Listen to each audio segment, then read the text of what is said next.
Welcome into Steelers Talk. I'm your host, Jack Sperry. Thank you guys so much for joining me here on a Friday evening to talk about the Steelers injury report here for their Week 3 matchup versus the New England Patriots. Got some major updates for you guys. We'll be talking about the injury update, the players on there, their statuses, and then how it could affect the game if those players do not play on Sunday. Make sure you guys click that subscribe button if you haven't already.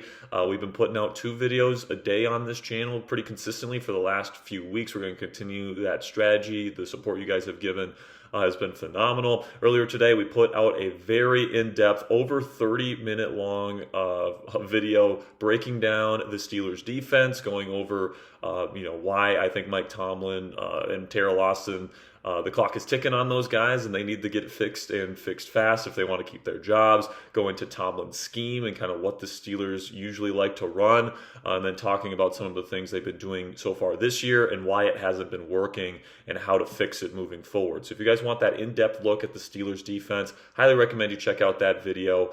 We put it out earlier today. So if you haven't checked out that video yet, go ahead, click that subscribe button and check out that video after watching this one. But today, the injury report did come out for both the Pittsburgh Steelers and the New England Patriots here for Week 3. And Joey Porter Jr., once again, is not going to be playing for the Pittsburgh Steelers. He's had a tough time getting back on the practice field even since he had that re-aggravation of that hamstring issue that he was dealing with in training camp. And then it tightened up on him about midway through the Jets game, and he couldn't finish the game, and then he hasn't been back since. So hopefully that hamstring issue can continue to get better as we hope to get Joey Porter Jr. back, as he really is a big part of this defense, guys, because the Steelers ask him to kind of be their Meg guy, their press man corner guy, the man everywhere he goes type of guy, where they can shift coverage away from him at given certain matchups that he gets. He's the long, physical press man presence that, frankly, this team is missing right now because they like to play Ramsey in the slot.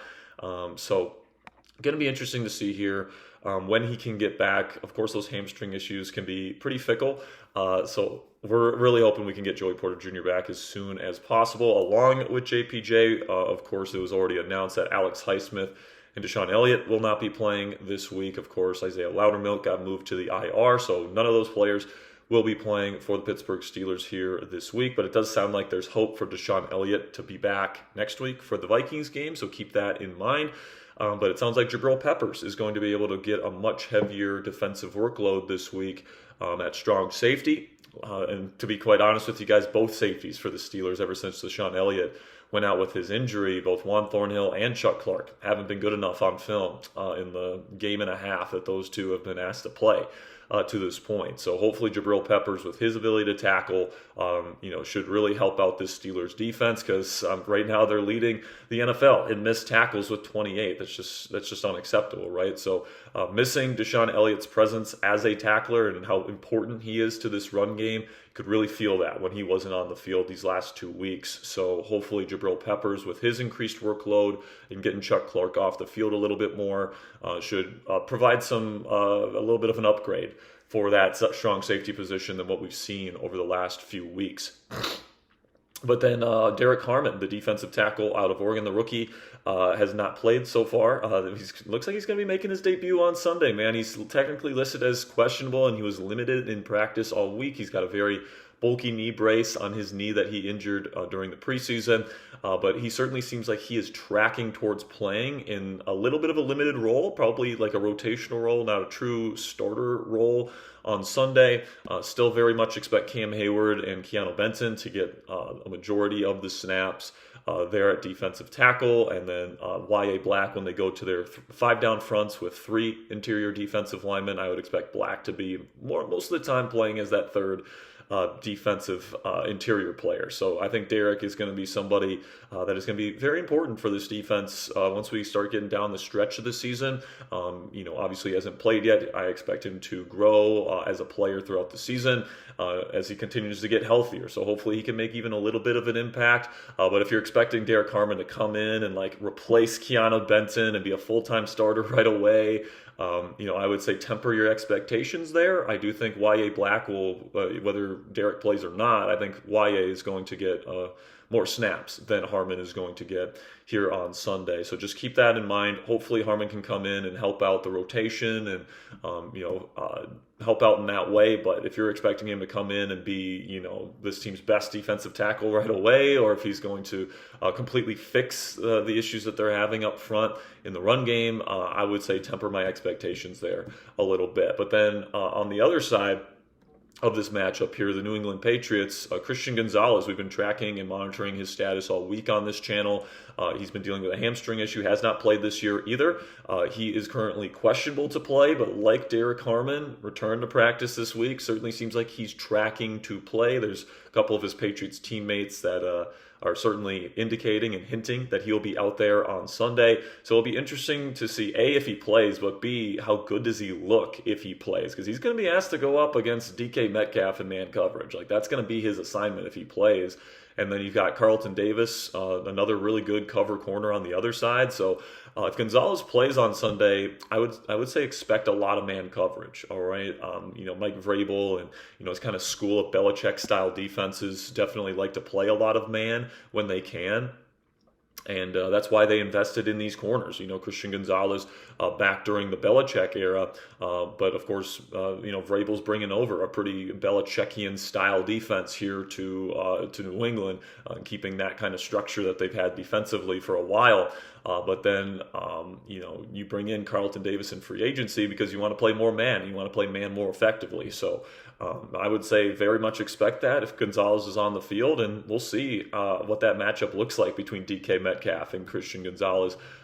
When DK played Gonzalez and the Patriots last year early in the season, he burned him deep for a touchdown. So keep that in mind heading into Sunday's matchup. DK hasn't had an explosive performance to this point in the season. He looked pretty good in a couple of those run after catch situations against the Jets, but then he was pretty quiet outside of the touchdown versus the Seattle Seahawks in the home opener. So hopefully DK can get going a little bit more this week than he has in the previous two. Also on their injury report, Keion White, it looks like he's going to be playing. He's been dealing with an illness, but he's been a full participant in practice the last 2 days.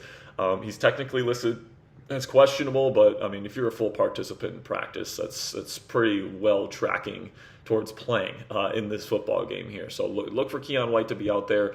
Probably he's an early down kind of piece that they have there. So expect to see him out there. And really the Patriots are pretty healthy outside of Christian Gonzalez, and it sounds like he's getting back. So the Patriots should be pretty much all hands on deck, which obviously presents certain challenges to the Steelers because obviously they're dealing with quite a few injuries on the defensive side of the ball. You don't have a starter at safety. You don't have a starter in the cornerback room. You don't have a starter at the edge rusher position, right? So Nick Herbig is certainly going to have to step up in a big role this week, and of course Jack Sawyer as well in that rotational role as that third piece. So definitely going to be interesting to see how these injuries and who plays, who doesn't play, how much do they play affects the football game on Sunday. But I think that, looking forward, guys, obviously there's a lot of defensive injuries right now, but that really can't be an excuse, right? We've seen this defense give up at least 24 points in each of the first 2 games, over 30 to the Jets offense that didn't look good against the Bills. And I mean, the Bills defense against the other 2 opponents that they've played haven't looked great defensively against both the Dolphins and the Ravens. So a little bit concerning there. Of course, you got Drake May, who's a very talented quarterback. Going over Drake's film, guys, he can make some plays. He can sling it. He really can. His arm talent is insane. Just his natural feel for the game is really good, but his pocket footwork is really not great, and that leads to some inaccuracies. That leads sometimes to some poor decisions on film. So there should be some opportunities for Mike Tomlin and Terrell Austin. And this coaching duo has been really good against younger quarterbacks. I think Mike Tomlin is like 90% win percentage with first and second year quarterbacks going up against him. And I think the record is also very good for quarterbacks playing a Tomlin defense for the first time in their career, which of course Drake May is. Now, obviously, the Steelers are going to have to fix some of the issues that they've been having on defensively. They can't miss as many tackles as they have the first 2 weeks. They have to do a lot of They have to align better is the best way I can describe it. You know, they're kind of doing certain leverage things in man coverage that don't make a lot of sense on film right now. You know, you can't blow assignments. We've seen that a couple times from the Steelers here the first couple of weeks. And just generally, you need to be more stout in the run game, particularly in the middle. Hopefully, playing Cole Holcomb in the middle of the field and maybe bringing down Jabril Peppers to help out in a true box safety role this week should help them out in that regard. And hopefully Y.A. Black can make an even bigger impact than what he's had the first 2 weeks as a run defending presence, with Keanu Benton continuing to try and get better as a run defender in his own right. So, you know, definitely going to be an interesting matchup here on Sunday, guys. We'll probably have another at-home style video, kind of doing like a last-minute preview. I might go over some defensive stuff from the Pittsburgh Steelers, some keys to victory, stuff like that. We did put out our early week preview on this channel as well, guys, if you want to check that out. Steelers versus Patriots. I put my keys to victory. We break down the entire Patriots roster that you guys need to know about, the schemes that they run there under Mike Vrabel this season, and as well as my score prediction for this Week 3 matchup. Certainly an opportunity for the Steelers to get right on the road versus a team that's certainly going to give you a fight. If you know anything about Mike Vrabel teams, they do not give up. They give you a fight every single week, no matter what the talent level is on their football team, but certainly an opportunity for the Steelers to get back on the horse here, get back in the win column, and start feeling good about yourselves as this team would then prepare to take on the Minnesota Vikings in Dublin in Week 4. So that'll be it for today's at-home style video, guys. Again, check out that defensive spotlight video that we put out earlier today. We put a ton of time into that video. You guys might have noticed I haven't shaved all week because I just haven't had time. I've been grinding the film, putting that video together.